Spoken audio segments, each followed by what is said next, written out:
Hi, Alexander. Nice to see that you've written new essays for us. Let's take a look. School subjects. Oops, what happened here? There we go. Okay. Computer's doing funny things. All right. The the two pie charts represent a comparison of most favorite school subjects among pupils in Germany in 2014 and 16. The subjects in question are maths, geography, PE, history, IT, biology, chemistry, and physics. Good idea to do that. That was smart. Most people don't do what you just did, and then they end up missing one of the categories. So this way you've completely avoided that. Good call. Okay, let's get into the details now. I don't see where your overview is. Hold on, this makes me nervous. I don't see it later on either, so let's see what maybe you put it here somewhere. The most popular subjects during 2014, where's my mouse? Wait. Ugh, jeez, hold on. Okay. The most popular subjects during 2014 among students were PE, physics, and geography. Okay. PE, yes. Physics, yes. And geography, yes. Okay. Math and biology caught lower percentage of student interest. Caught a lower percentage. That's still an awkward expression. It's not something we typically say. They earned a lower percentage, probably a better word, earned a lower percentage of student interest. Again, not accounting for. Accounting for is a good word, but it doesn't fit here with the particular word choices you made. Okay. The fewest number.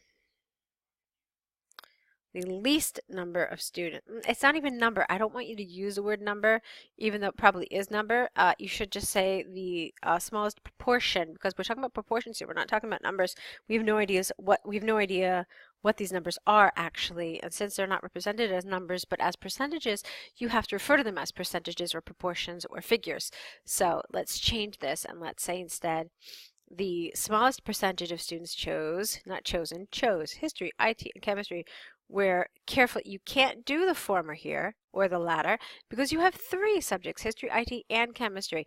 You can use former and latter only when you're referring to two choices, okay, not three. In 2016, pupil interest. Okay, here, pupils' interests. Well, if you're going to say pupils' interests, then you have to use an apostrophe after the S.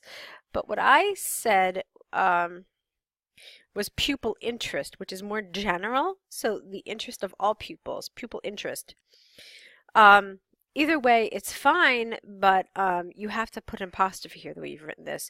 So pupils' interests had shifted significantly. Now, here you need either some sort of a punctuation mark or you need to have a linker. I think a punctuation mark would have been good here. You could have had a semicolon, which would have been appropriate, or even a colon. So in 2016, pupils' interests had shifted significantly. Colon, the preference in history rose, not risen, by almost 10 times, accounting for 19%. The interest in geography, get rid of the choosing, scaled down to 3.9. Maths, biology, and chemistry steadily grew. I don't know what's going on with your tenses. These are all irregular verbs, but you need to use the past tense. There's no reason to use grown here just on its own like that. In popularity, accounting for 10, 7, and 2 respectively. Not a mere drop. You would have to say something else like a mere 1% drop. Okay? So just a mere on its own doesn't work here. So what you could have said was a small drop in student interest. I here prefer definitely student interest was shown in physics and in IT. PE remained the most popular subject, accounting for 3.1%. Okay. Okay, so let's talk a little bit about this now. Wait. All right. Basically, the biggest problem for me here is the fact that you don't have an overview. I mentioned in the beginning, there's no overview here. And there were tons of things you could have said for your overview. For example, you could have talked about which subjects consistently remain the most popular. So you could have talked about physics and PE retain the popularity. over the course of the 2 years in question. You could have said which ones change. You could have said that overall, while geography lost its popularity, history increased exponentially. Okay, that would have been a good overview. You could have said more generally for all the subjects that while some subjects increased, others decreased, and others remained the same. So these are all things that would have been appropriate overviews, but you needed to absolutely have one. What you don't do in an overview is you don't include data. So it's more of a general idea of what you're looking at. Now, apart from that, this was fine. Other than the fact that I disagreed with some of your verbs, and some of the verb forms were inaccurate, like some of these steadily grown, all that was wrong. I wasn't really crazy about your organization here. Like, I didn't really find it terribly logical, because if you look at it, here you talked about what rose, and then what decreased, and then what rose, and then what decreased, and then what remained the same. So I didn't find that like a terribly logical organization. What you could have done instead was talk about what rose. Okay, so it was appropriate to talk about what rose a lot, and then what rose a little, and then again what decreased a lot, and then what decreased a little, and then what just remained the same. That would have been an appropriate organization, but I thought this was kind of random. All right, keep that in mind, and let's take a look at your second essay. All right, let's look at this one about domestic travel now. It is not a secret to anyone that people travel a lot. Over the years, trips have become more and more often due to the development of the new means of publicly accessible transport. Some people argue that traveling has a negative impact, while you need to have some sort of contrast here. Others find it rather beneficial. In this essay, I would like to cover pros and cons of traveling domestically or internationally. Living in the same city for many years can develop a very narrow mindset in a person.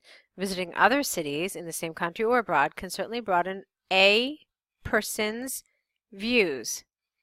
All right, or else people's apostrophe S views. Experiencing new environments can help fight depression, not fighting, help fight depression and anxiety.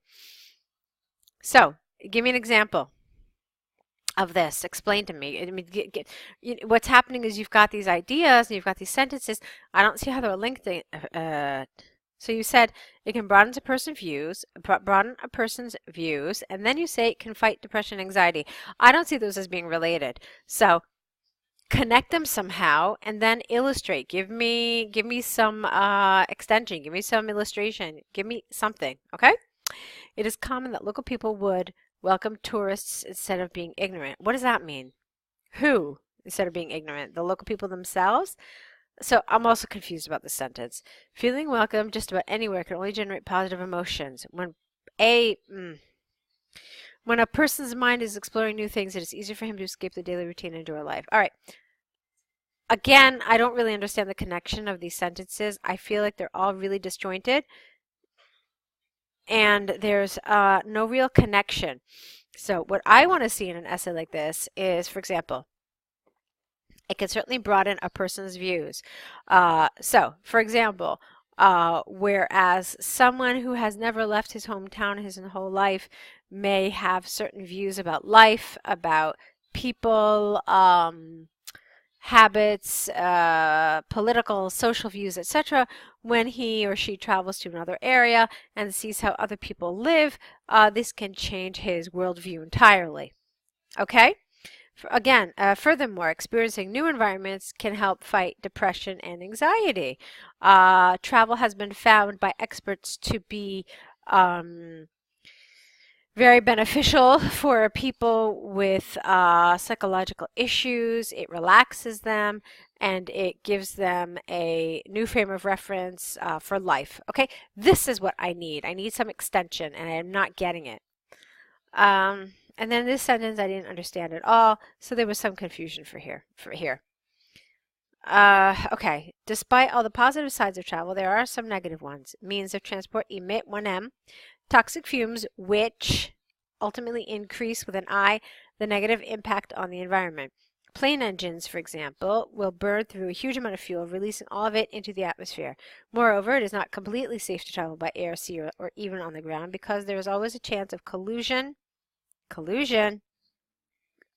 collision, a chance of a collision, and equipment malfunction. In addition, tourists very rarely try to respect local traditions and culture, disrupting the native way of life. Okay, again, you do need a little more extension here. You've got lots of ideas, but there's not much in terms of supporting or illustrating or extending your ideas at all. So that's a problem. You need to do more here. It's just not enough, okay? All in all, it is not definite to say that traveling has only positive impacts. S, I don't like this, it is not definite. So let's change it and let's say instead, all in all, clearly, traveling does not only have positive impacts, as there will always be another, one word, side of the coin. Keeping in mind both aspects of travel can help tourists significantly. Okay. So for me, the biggest issue with this essay is the lack of extension, the lack of development of your ideas. You had a lot of ideas, you just didn't really support them at all. And then there were some grammatical things, but they were less problematic. For me, first comes the support. There wasn't much support, and then you also didn't link them very well. So if you meant to say that some of these ideas supported each other, it wasn't really successful because you needed to link them better. Go ahead now and correct these essays, both of them. Return them back corrected, add to your error correction list, and let's meet back here also with your next set of essays. I'll be waiting for them, okay? Good luck.